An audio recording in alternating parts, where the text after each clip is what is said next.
Today we are going to talk about the Boeing Saab T-7 Red Hawk, one of the most modern training aircraft being developed for the United States Air Force. The T-7 Red Hawk is an advanced jet trainer designed to prepare pilots for the next generation of combat aircraft. Built through a partnership between Boeing and Saab, this aircraft represents a major step forward in pilot training technology. The program itself began as a replacement for the aging Northrop T-38 Talon, which had been in service for decades. The need for a new trainer became more urgent after a fatal accident in 2008 highlighted concerns about the older aircraft. Over time, shifting budgets and priorities caused delays, but the Air Force remained committed to finding a modern solution. The first prototype of what was then called the TX flew on December 20th, 2016.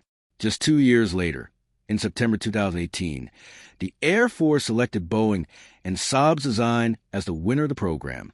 The contract was massive, potentially covering hundreds of aircraft along with simulators and support systems.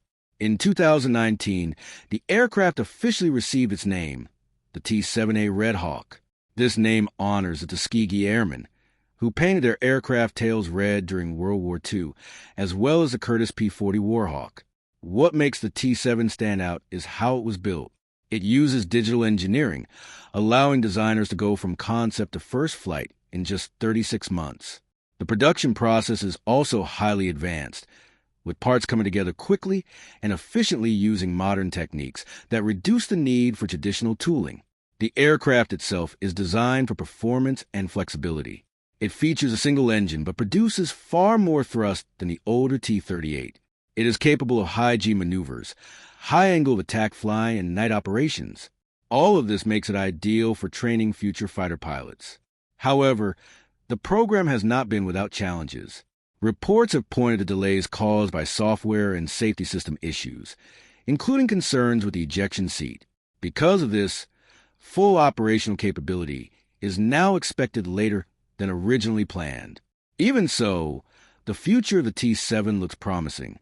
The aircraft is being considered for additional roles beyond training, including light combat missions. There is also strong interest from other countries looking to modernize their training fleets. In the end, the T-7 Red Hawk is more than just a trainer. It represents a new way of designing and building aircraft and will play a key role in shaping the next generation of military pilots.